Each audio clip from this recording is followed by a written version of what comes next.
Alright guys, so this is pretty funny. This morning before I went to work, I made a video talking about this game Capes and the fact that the community strategist, whatever this guy calls himself, he essentially works for the publisher of Capes at Daedalic Entertainment. He said, you know, this game isn't going to try to force any sort of like woke messaging. It's not trying to lecture you about, pronoun usage or diversity and equity and inclusion. But the fact of the matter is they still worked with Sweet Baby Inc. And then he tried to blame white people, blame gamers for not liking diversity in games and saying that you're just going to basically tank this studio because of your bigotry. And again, I'm paraphrasing, but he tried to basically get off the hook by saying, well, you know, the game isn't intended to be like overly diverse and inclusive, and you shouldn't have a problem with it because of that. If you do, that's your own call, but you know, you shouldn't have an issue with diversity. Completely sidestepping the fact that the studio worked with Sweet Baby Inc.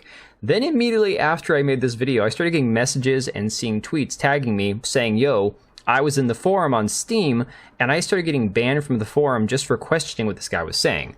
And before we get into this article, just a quick word about Meta PCs. If you are in the need for a custom-built or pre-built fantastic office or gaming PC, Meta PCs is the place to go. They are in the US, and you will get nothing but US-based tech support, top-of-the-line parts, all that good stuff. They even have financing available if you need to have financing. So go check them out if you're in the need for a PC. Link is in the description down below. So you can see this guy here, Lazy Joe Beard, saw my video, my little thumbnail from this morning, and he says they're banning people on Steam for asking questions within the rules, making claims within the rules, then just not believing them.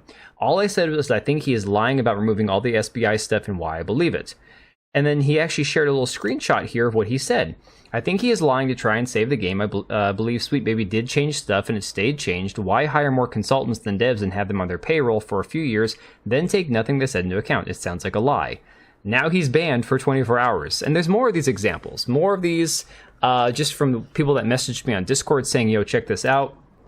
This guy here says, I just got warned for a post, so much for professionalism. Penta has said, yes, since breaking the Steam guidelines like you did will still be moderated, just because I'm giving the SBI topic and comments about it much more freedom than other community managers would do in this situation, doesn't mean that this is a moderation-free area. You have dozens of examples in here how you can voice your opinion in a mannered way without personal attacks or actively trying to heat up the discussion again.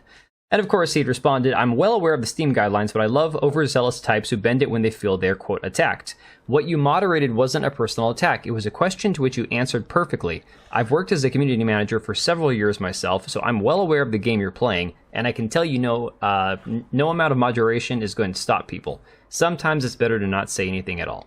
And then, of course, here's another one that says, we're only seeing this now because it's damage control. They would have never distanced themselves from SBI if it hadn't blown up in their faces. How many other games has the publisher had SBI influenced? Upcoming games, too, I imagine. The whole blow-up on the forums also speaks volumes. Say anything they don't agree with, and it's an immediate warn and or ban. And, of course, these are people who've all been banned. And I think it's worth pointing out that whatever the extent of Sweet Baby Inc.'s involvement with this game, whatever effect they had on the characters and the narrative and all the other direction of the game, it only has 21 people currently playing it now. The peak was 664 players 3 months ago. I can assure you they probably haven't made more than tens of thousands on this game. And who knows if this studio, Spitfire Interactive, is even going to be around in a couple years, because this was like their marquee, their first game, the game that was supposed to put them on the map. I mean, you can compare this to other games that have had Sweet Baby Inc.'s influence as well, like Flintlock Siege of Dawn, which basically debuted with a massive thud.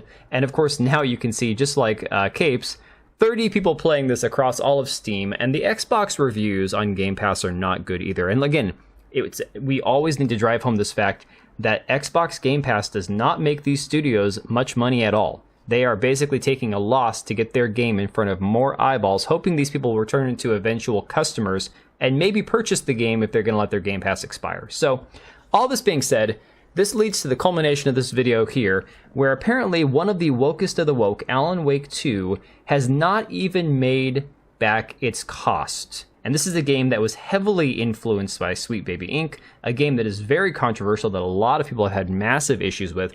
And, I mean, kudos to them for finding ways to spend more money than they can make back. It kind of seems like that trans charity that Alyssa Mercante was shilling for a week ago. These studios that just spend exorbitant amounts of money. I believe this game actually cost about $70 million to make, if I'm not mistaken. But the long and the short of it is, when it comes down to it, they have this deal with Epic, according to this article from that Park Place, where apparently Epic has to make their money back before Remedy, the studio that made the game, even gets their money. And so this game has still yet to actually sell enough copies to make them back their money. You can see right here it says, as part of its revenue breakdown in the most recent report, it revealed that 9.436 million came from development fees, while just 912,000 came from royalties. It detailed royalties consisted mainly of game sales of Control and Alan Wake Remastered. So this is just a massive, massive L, once again, for Sweet Baby Inc., for the developers and the studios who choose to work with them and partner with them. And look, I've never played Alan Wake. You know, not a game that ever grabbed me, not a game that seemed to pique my interest at all. But I do know enough about this whole situation to know that a lot of people loved Alan Wake 1, and that Alan Wake 2 is massively controversial, largely in part due to this Saga character, or Sega, whatever her name is, where it seems like there was a little bit of the whole race-swapping thing going on. People said she's kind of an annoying protagonist. I get it. It's kind of like the Assassin's Creed Shadows situation, where you have co-protagonists, and maybe there's like switching back and forth to give different perspectives. And look, that can work well in a game that's done well. That can work well in a game that doesn't have bad faith already and people acting like, okay, wait a second, this is not what I signed on for here. But that being said, guys, I think this is going to be a sign of things to come. We're going to continue to see more and more of these games, these Sweet Baby Inc. infested, DEI infested games, not making back their money, studios continuing to shutter, a lot of these games getting canceled, sequels getting, the plug pulled on them, all that stuff. And that's what needs to happen, because unfortunately, whether it's an indie developer like the one that made Capes, or whether it's a game that's, funded by like Xbox Game Studio, kind of like the whole Flintlock situation where it's going to be on Game Pass day one, or a situation like this where there's millions of dollars pumped into this game, the reality is these studios, these games, anything associated with Sweet Baby Inc. needs to flop, it needs to fail in order for things to get better in the video game industry. That being said, guys, I'm going to go live in probably about 20-30 minutes here. If you're watching this video, it's currently almost 9 p.m. on the West Coast. I'm going to be playing some Dead Space Remake, continuing on from where we left off last Friday night. I would love if you guys can jump in, say hi, catch a live stream, because it's a lot of fun to actually get to meet people from the community during my live streams. That being said, guys, I'm going to get out of here. I'm going to get rid of the stream ready, and I will catch you guys later. All right, and if you made it this far, thank you so much for watching the video. Thank you for being here. I do have 2 channels, Minimal Effort Podcast, as well as my gaming channel. I do have a Twitch and Kick for my gaming channel. We do live streams over there occasionally, maybe once a week.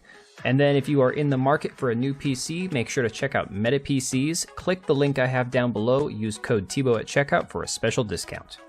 Thanks again for watching, and I'll see you next time.